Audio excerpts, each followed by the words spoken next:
How do you respond to tell us an interesting fact about you?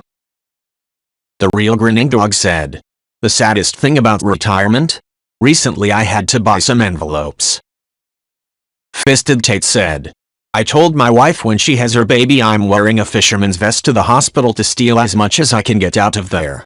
Might even take the whole charade farther by bringing in a rod and a tackle box like, oh I was just fishing and look at me in a rush I brought my stuff in. Alcohol wipes, medical tape, and then my god the extra supplies they leave for the baby like swaddles, diapers, or sometimes clothes. Outlast kid cost $20,000 so fuck em. Might just walk out with an ultrasound machine. Darn it, one said.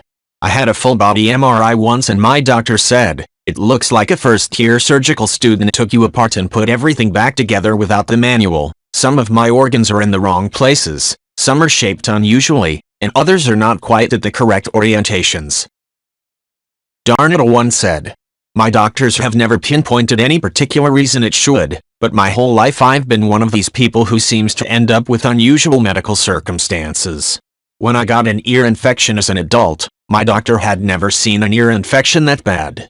About 4 years ago I started showing symptoms of the onset of ALS, but I've been extensively poked and prodded, and we're certain it's not that, plus the progression has been way too slow to be ALS or MES. I also had a life-threatening reaction to a common medication that, as I understand it, less than 10 people have ever had. So all in all my medical history is just weird. I've been mostly healthy, but I've been plagued with my doctor has never even heard of this before syndrome.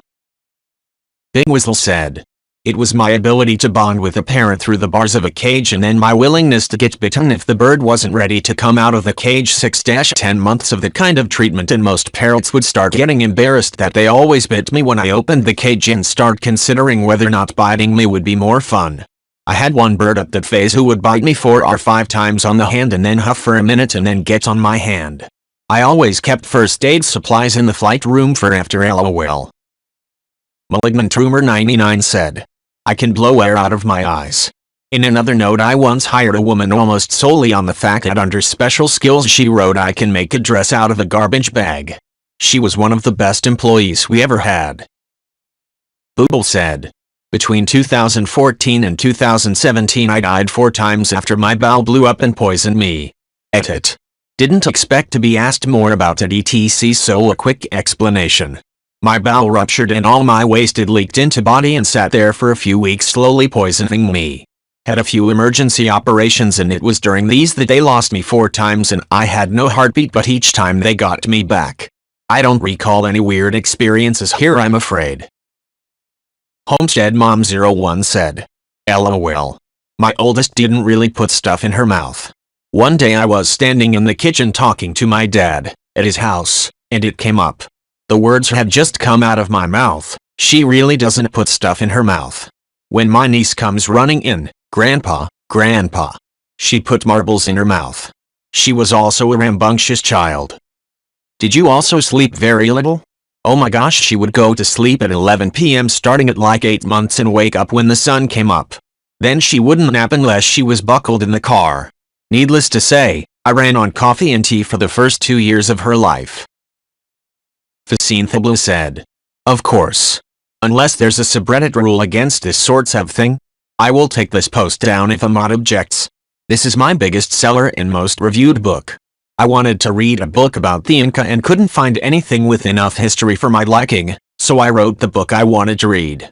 It's really found a following among people who go to Peru for their holidays. The fact that so many people say it reminds them of Gary Jennings' Aztec blows me away. I love that book and am beyond flattered to have my work associated with it.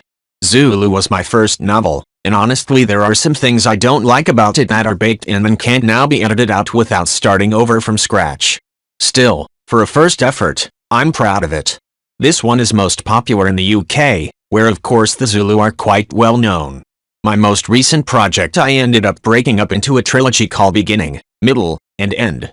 The premise is a man who has been alive since the last ice age buys a tape recorder and over the course of 3 days dictates his memoirs as fast as he can while he waits for a visitor who he believes will finally be the death of him. That's the framing device. The overarching story, but each chapter then gets to be a short story set wherever and whenever I want in history and prehistory, using this unreliable narrator as the through piece. It was a wonderful playground for a history nerd to tell stories I find fascinating but knew I'd never write an entire book about. So far I think the only people who have read it are people who read Inca first and have been keeping an eye out for more from me, but that's okay. They will find their own readership in time, I'm sure. It's not a living, but it's something I love to do. I'm very pleased to be able to call it a paying hobby, and at the rate I'm going I expect one day it will make a nice supplemental income by the time I retire. Thanks for asking. Jaunty Yin said, I was asked this as an icebreaker at a training course. I struggled to think of anything interesting. Later, I was heading home after work when I passed a crowd gathered round a car at the side of a country road. I'm a first aider, so I stopped and asked if I could help. Turns out the guy on the ground beside the car was a drug addict, unconscious and struggling to breathe. He also had a knife, which had been chucked in the field before I arrived. I sat at his head, trying to keep his airway open. It didn't work and I ended up giving mouth to mouth for a while. I think I moved a blockage and he resumed breathing. The ambulance turned up shortly after, but sat at a distance to make sure it was safe to approach. They intubated the guy and carted him off to hospital. As usual in these situations, I never knew what happened after that. Does that count? Wolf in Lambskin Jacket said, I have the widest hearing spectrum 2 doctors have ever analyzed. I don't remember the exact numbers, but I can hear both below and above regular human spectrum, both frequency and decibels. Examples, I sense, it's not precisely hearing, those things you put in the outlets to keep mosquitoes away. I hear very clearly bats' ultrasounds. I can pick up noises at a big distance. For example, when I'm hiking, I am often the first to hear horses or other animals far away, or groups of people coming my way. It's not a superpower, it's often annoying actually, but still. Tribero said, I was in a food court at a mall once, trying to order a slice of pizza. There was this horribly loud high-pitched noise driving me nuts. My friends all said I was crazy, couldn't hear anything. The girl behind the counter overheard me complaining and said, you hear a really high-pitched noise? Oh, that's her pizza oven. No one is sure why it does that. I said something like, doesn't it bother you? She says, oh, I can't hear it. Nobody who can hear it can work here for very long, but we all know about it. Kitty Sucks 69 said, I used to think I had a problem with my hearing because it was frequently difficult for me to understand what people were saying. During freshman orientation for college, they gave us a test for speech impediments. I have a slight lisp that I absolutely hate. Since it was the speech and hearing department doing this, I asked about the hearing test. They said to come by sometime and they'd test me, just to give the grad students a run on the equipment. I showed up one day and got put through a series of hearing tests. When I was done, they told me that I had the best hearing they'd ever tested. I could hear sounds as quiet as 8 decibels, which is like a very soft whisper. The reason that I have trouble understanding people, they theorized, is that I'm picking up way more background noise in higher frequencies than other people, and my brain can't filter it all out. Apparently, I hear too well for my own good. I do have the advantage of being able to get around really well in total darkness. It's almost like echolocation, or Daredevil's radar sense. Mulherland Madge said, I didn't learn to drive until I was 40. I am a foreigner, but I live in us, and when I was 41, basically a year ago, I got my first car. So I drove it, then I realized the gas is almost out. I stopped at the gas station and new problem arise. I had no idea how to fill a gas. I was too embarrassed to ask anyone, so I use YouTube on how to fill gas. So I did, then I just keep pressing it and the gas came out and split everywhere. I still Google or use YouTube on how to fill air on the tire as well. The weird thing is, I love driving. Majo said, I was at the pyramids, and a guy came up and offered to give me a camel ride around the pyramids for $10. Most people don't get to see the desert side of the pyramids. Big surprise, they look the same from all sides. Anyway, we get into the desert and he starts running the camel further into the desert, further away from other people. He finally stops, and we're pretty far out. I had no idea how to get back. He tells me to give him all my money, my wallet, my jewelry, or he's going to leave me in the desert. I think for a minute, realize he doesn't have any weapons, Also that I'm bigger than him. So I tell him to take me back or I'm going to kick his ass and leave him in the desert. He tries to argue with me, but eventually he realizes I'm not playing his game and takes me back. Americans are usually pretty easy targets, I guess. Thadonediathier said. Well, I just usually wash my hands a lot. Some metals I don't really mind that much, like spoons, knives and forks. Door handles disgust me mostly in public. I wash dishes and gloves, and when I am showering I don't really mind faucets cause I get to wash my hands. What I 100% can't stand even at home are metal zippers on clothing, money and jewelry. My zippers always have to be plastic. I can't hold money for too long because if I do I become nervous and I feel dirty. And jewelry is just one big no-no. I can't wear it, touch it, and I am even disgusted when I see others playing with it. So it depends on what metal it is and where am I touching it. Additional Cry 1904 said, when I was younger I had a lazy eye. Some hotshot doctor fresh out of med school thought he could fix it in his own way. 6 surgeries later and I can only see out of one eye at a time. Left eye is nearsighted and right is far. I have no depth perception. My lazy eye is still there, but better and hardly noticeable unless I stare at a point for a while, so guess he accomplished his goal, and I can't see in 3D, only 2D. Also my vision went from 480p to 144p, so I need glasses which could stop a 50 caliber bullet, and even then it only bumps my vision up to 720p. I'm dancing on the line of being some guy with glasses and some guy with a cane and a dog.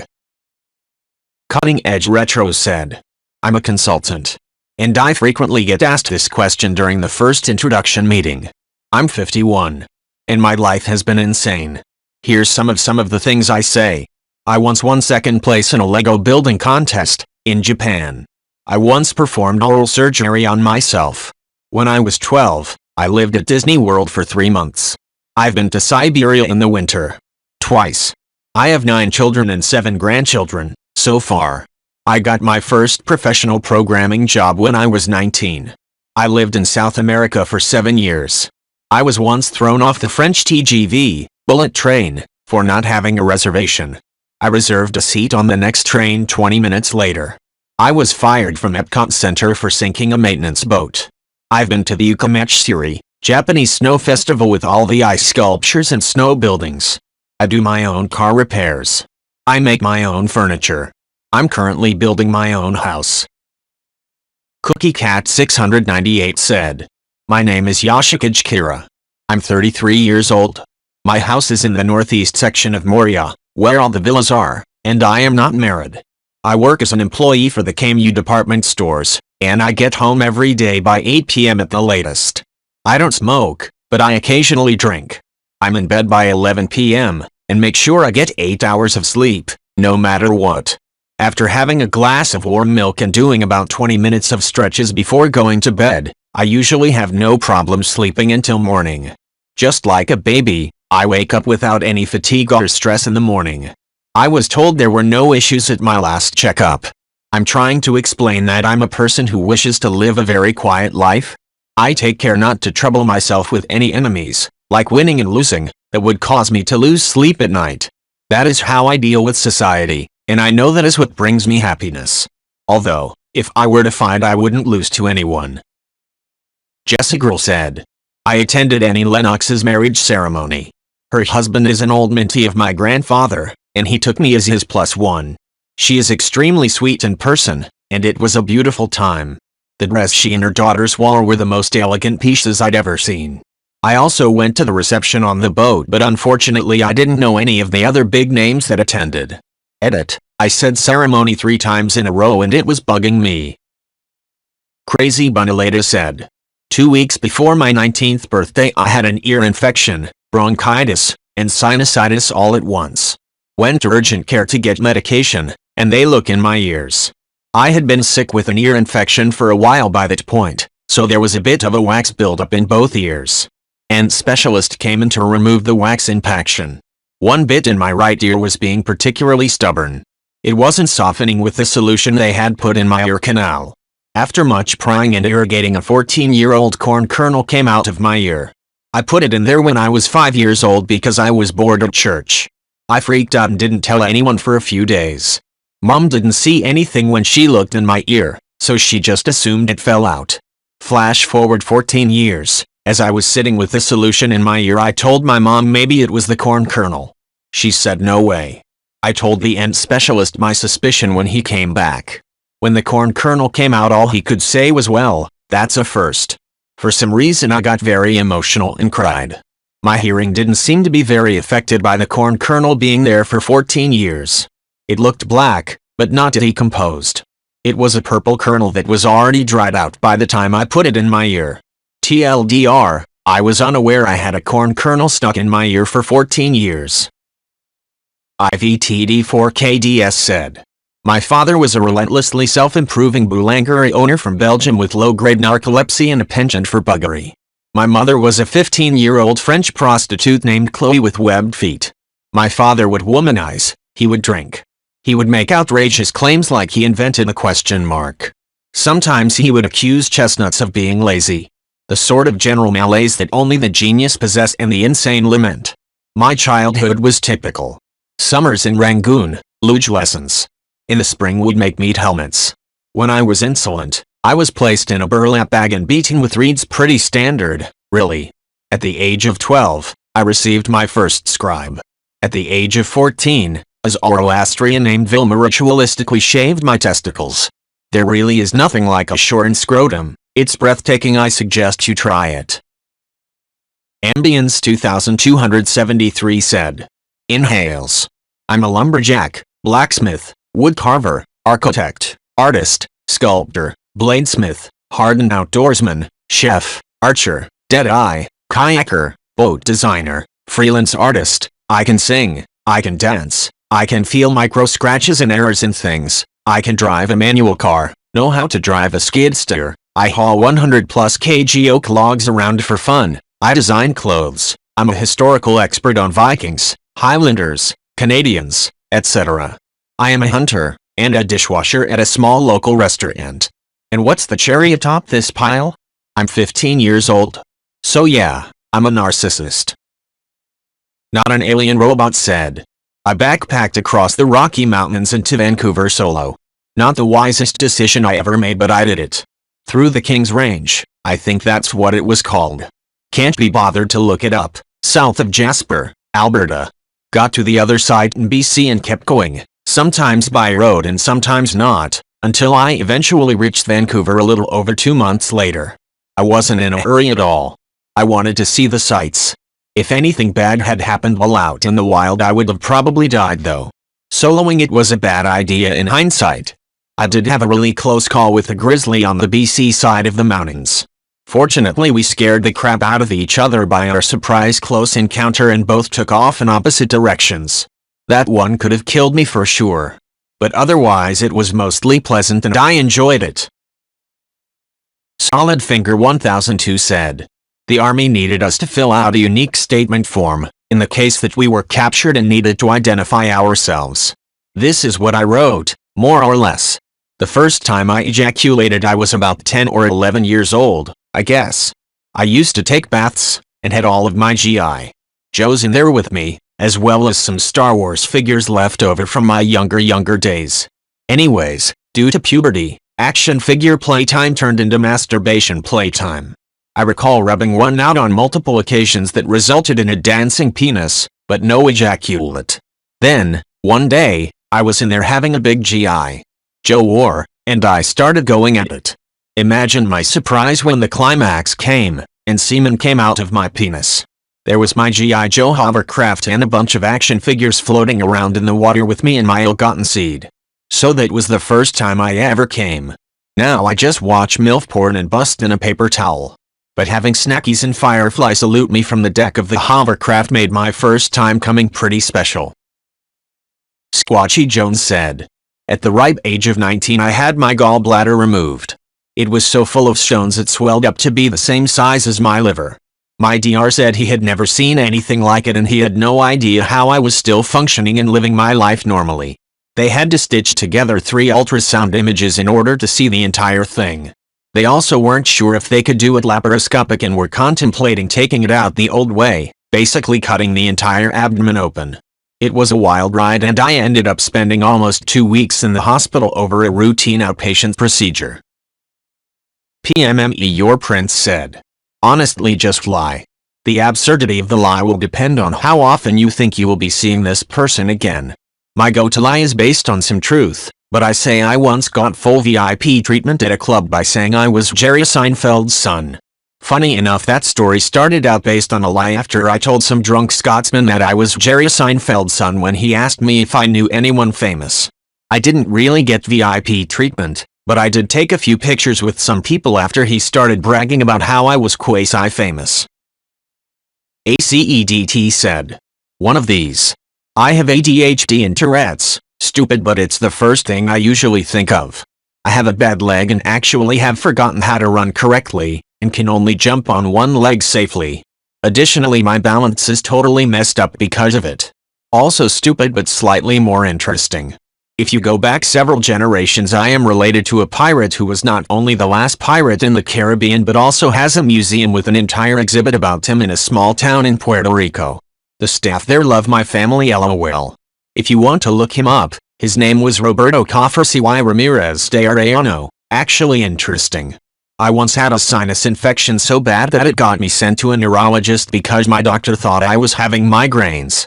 They didn't find anything on the EEG, of course, but I ended up in the hospital because the light sensitivity had gotten so bad I was forced to wear a blindfold at school. After an MRI they told me, well, your brain seems fine, but we've never seen someone with sinuses that inflamed. It turns out that if I get a sinus infection, my body doesn't do anything useful about it and it just stays there. According to the MRI doctor, the infection I had at the time had been active for at least half a decade. TLDR, I had a cold for 5 years straight. Lady DeBella said. I seem to have a superpower. I can tell when people are lying to me. It's like a gut feeling. Even small white lies. I don't call people out on it. Most of the time I feel like people lie because they desperately want to fit in. And as long as no one is getting hurt or cheated, I let it go. It's like a tense vibe even from someone who seems calm. I have yet to be wrong. I feel bad for my kids. They know about it. However, it's saved me from heartache of cheating jerks along with friends. Unfortunately, in my teen years I ignored it a lot. Got into a bad crowd and was heavy taken advantage of. But I learned if I stay around someone who lies out, I get stomach aches and headaches really bad. I don't talk about it at all though. People get weirded out and think I'm making it up or I'm just a crazy person. Squirtle Squad SGT said. I'm on bullshit autopilot. My response depends on the demeanor of the interviewer as well as any other employee I've talked to and the vibe I get from the building. I once got tired on by stating more or less that I'm a whistleblower who has no problems telling a superior they are out of line. It got me the job and a fast track to promotion. The company was still shit, but I got the vibe the young new president and her newly appointed HR rep were looking to build a positive image for a rather unknown local place. Nine-Tailed Devil said. I'm extremely good at memorizing melodies or notes, I guess you can say soundtracks in general. A few weeks ago, my sister started binge-watching Game of Thrones with her boyfriend. He was watching for the first time, but both me and my sister have already seen it. At one point I heard the TV from her room playing one of the tracks that I instantly recognized as being from a specific scene. It's the scene where Theon shows those burned kids and tells everyone they're Bran and Rickon. Later that day we were all having dinner together and I mentioned it, like, hey, so I noticed you guys just reached that episode where happens, and my sister was like, dude, how do you know? And I just said, well, I heard the soundtrack coming from your room, so I knew which scene it was. Maybe not the best example, but I can recognize leitmotifs very easily and that kind of thing. Also, in the very few times I tried playing an instrument, I was able to reproduce the notes of a few soundtracks I know just by trial and error, and it only took a few minutes. The latest example of this was this song from Dark Souls 3. I managed to play most of it using a kalimba. I'm not a musician, and I also don't actively play any instrument, but everyone keeps telling me I should be. Klutzy Cantaloupe 927 said. There is no best reply to something so subjective. There are no right answers. Take a sheet of paper and start writing things that are different about you. You can also ask your family and friends if they have noticed something unique about you. For example, one thing that comes to my mind about me is that I am sitcom junkie. I can watch the same sitcoms over and over again. It's a stress burster since I don't have to use my mind and I know what's coming. There's no right or wrong answer here. Since this isn't something that people commonly do, it's become something interesting about me. I hope this helps. Pixel Rain said, I have a large vertical scar, almost 8 centimeters long on my chest directly next to my heart. It happened in 2017, must have been 16, when I was in Turkey. Me and my parents were staying in this beachside hotel in a pretty touristy area, and the locals later told me the area was known for tourists getting mugged. So I was floating in the small pool there and my mom called for me from the side of the pool. I tried to get to her quickly, slid into the water behind me. I was laying on my belly, and slid myself in the floaty. Just a lonely low-fa face said, I was on the news once when I was 12. I was at a horse riding lesson and the news people showed up to interview my instructors because one of them had been in the military, I believe. They ended up interviewing me and filming me on the horse. I sounded like an idiot because I was so nervous and young, lol. I'm also double-jointed in both elbows. I can overbend them about 20 degrees, I think. Oh, and I was born with one wisdom tooth and a permanently missing molar. Beatfriend said, when I was younger, being around my dad was hazardous, from learning how to pump the gas before the automatic stop was invented and gas got in my eyes, to being on a trail in Northern California and my dad nowhere to be found, and me falling in a river and my dad's youth minister happened to be on the same trail and saved me.